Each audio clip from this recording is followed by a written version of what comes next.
Hello viewers, আসসালামু আলাইকুম। আশা করি আপনারা সকলেই ভালো আছেন। আমিও ভালো আছি আলহামদুলিল্লাহ। আজকে আমি কিছু শব্দ নিয়ে আলোচনা করতে চাই। আমাদের দৈনন্দিন জীবনে যে শব্দগুলো আমরা ব্যবহার করে থাকি, কথা বলে থাকি, তো এগুলো অনেকগুলি ভুল শব্দ আমরা উচ্চারণ করি। আসুন আজকের এই ভিডিও থেকে আমরা সেখান থেকে শিক্ষা নিতে পারি যে আমাদের প্রকৃত উচ্চারণটা কী ধরনের হতে পারে। বিশেষ করে আমি যে বিষয়টি নিয়ে আজকে আলোচনা করব সেটি হচ্ছে এ দিয়ে কিছু শব্দ। এ দিয়ে। যেমন ১ম এই আমি যে শব্দটির কথা বলতে চাই সেটি হচ্ছে এক। দুঃখজনক হলেও সত্য, আমরা হয়তো অনেকে আছি যে এই এক উচ্চারণ করতে আমরা অনেকে এক বলে ফেলি। এক। ছোট থেকে কিন্তু আমরা এক শিখেছি। ১, ২, ৩ এক বলেছি। কিন্তু কখনো এক উচ্চারণটা হবে না। এটির প্রকৃত উচ্চারণ হচ্ছে এক।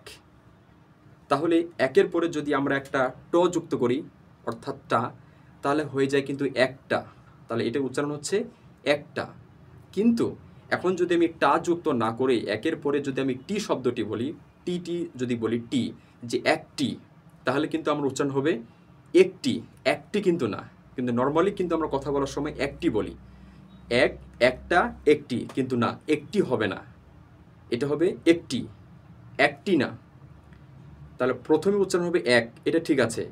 এরপরে যদি আমরা টা যুক্ত করি তাহলে হবে একটা, এটাও ঠিক আছে। কিন্তু একটির বলারই একটু ঝামেলা আছে। যদি আমি একটি বলতে চাই অর্থাৎ একের পরে যদি টি যুক্ত করি তাহলে কিন্তু উচ্চারণটা হয়ে যাবে টি। একটি, একটি না, একটি, একটি না। আমরা কিন্তু অনেকে একটি বলি, একটি। আমার কাছে একটি কলম আছে, না, আমার কাছে একটি কলম আছে, আমাকে একটি বই দাও, এরকম একটি। এরপরে যদি আমরা এক্ষুনি একটা শব্দ আছে, তুমি কি এক্ষুনি আসবে? আমরা অনেকেই এখানে কিন্তু এক্ষুনি বলি, কিন্তু শব্দটি এক্ষুনি না, এক্ষুনি, এক্ষুনি, এ উচ্চারণটা হবে এ, এক্ষুনি, এক্ষুনি না। তো এই বিষয়টি সম্পর্কে আমাদের সচেতন হওয়া প্রয়োজন। আমরা যারা কথা বলি, কথা তো আমরা সকলেই বলি, কিন্তু এই বিষয়টি যদি আমরা একটু সচেতন হতে পারি তাহলে হয়তো আমাদের শব্দগুলো, আমাদের কথাগুলো আরও অনেক সুন্দর হতে পারে। এবং বিভিন্ন জায়গায় কথা বলতে গেলে আমরা যদি এই শুদ্ধটা ফলো করি, আমরা যদি এই শুদ্ধটাকে অনুসরণ করে কথা বলতে পারি, আমাদের কথার মাধুর্যটা আরও অনেক সুন্দর হবে, অনেক প্রাণবন্ত হবে।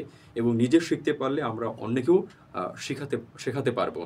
এটি একটি বিষয়। আরেকটি বিষয় আপনাদের সাথে শেয়ার করি। যেমন একটি গুরুত্বপূর্ণ শব্দ আছে, আমরা এবং শব্দটি নিয়ে, এ ব অনুস্বার, এটা কিন্তু আমরা সবাই কম বেশি এবং বলি, এবং, কিন্তু না, ভুলেও শব্দটি এবং বলা যাবে না। এটির প্রকৃত উচ্চারণ হচ্ছে এবং। এ, এ ব অনুস্বার এবং, এবং, এবং না। আমরা কিন্তু অনেকেই এবং বলি, তুমি এবং আমি, না, তুমি এবং আমি। তাহলে এটার প্রকৃত উচ্চারণ হচ্ছে এবং। এটি একটি বিষয় মনে রাখা যেতে পারে। আরেকটি বিষয় হচ্ছে যেমন এমন, এটি ঠিক আছে, এটা উচ্চারণ হচ্ছে এমন, এমন কিন্তু না। যদিও এ লেখা আছে বাট এ কিন্তু উচ্চারণ হচ্ছে না অনেক শব্দে, তাহলে এখানে উচ্চারণ হচ্ছে এমন, এটা ঠিক আছে। কিন্তু যদি আমি এমনের পরে যদি একটা ঋষিকার দেই, যদি বলি এমনি, কিন্তু এমনি কিন্তু এটা উচ্চারণ হবে না। এটা উচ্চারণ হচ্ছে এমনি, এমনি, এমনি না, উচ্চারণ আসবে না, উচ্চারণটা আসবে এ, এমনি, এমনি। এটা একটা গুরুত্বপূর্ণ বিষয়। আরেকটি শব্দ প্রচলিত আছে, আমাদের একটি প্রচলিত শব্দ একাডেমি। আমরা কিন্তু অনেকেই এটা উচ্চারণ একাডেমি করি, কিন্তু এটা উচ্চারণ কিন্তু কখনো একাডেমি না, এটির প্রকৃত উচ্চারণ হচ্ছে একাডেমি। তাহলে আমরা জানবো শব্দটির প্রকৃত উচ্চারণ একাডেমি। এটি একটি গুরুত্বপূর্ণ বিষয়।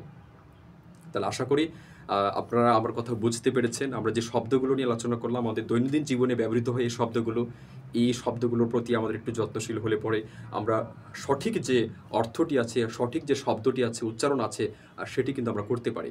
আমি আরেকবার রিভিউ করে দিচ্ছি যে বিষয়গুলি, যে কয়েকটি শব্দ নিয়ে এ দিয়ে গঠিত যে শব্দগুলো আমরা দৈনন্দিন জীবনে ব্যবহার করে থাকি। প্রথম যে শব্দটি বলি এক, এটা কিন্তু ঠিক আছে, এক হবে, কখনো এক বলা যাবে না, এটাকে এক বলতে হবে। এরপরে টা যুক্ত করলে একটা, এরপরে টি যুক্ত করলে একটি। এটি একটি গুরুত্বপূর্ণ একটি বিষয়। এরপর হচ্ছে একাত্তর, কখনো বলা যাবে না, এটা একাত্তর। এরপর আরেকটি গুরুত্বপূর্ণ বিষয় হচ্ছে একাডেমি, কখনো একাডেমি নয়। তো এই বিষয়গুলোর সাথে আমরা যদি একটু খেয়াল করে কথা বলি, হয়তো আমরা শব্দগুলো আরও সুন্দর করে শুদ্ধভাবে কথা বলতে পারবো। ধন্যবাদ ভিউয়ার্স, আবার কথা হবে ইনশাআল্লাহ। আসসালামু আলাইকুম।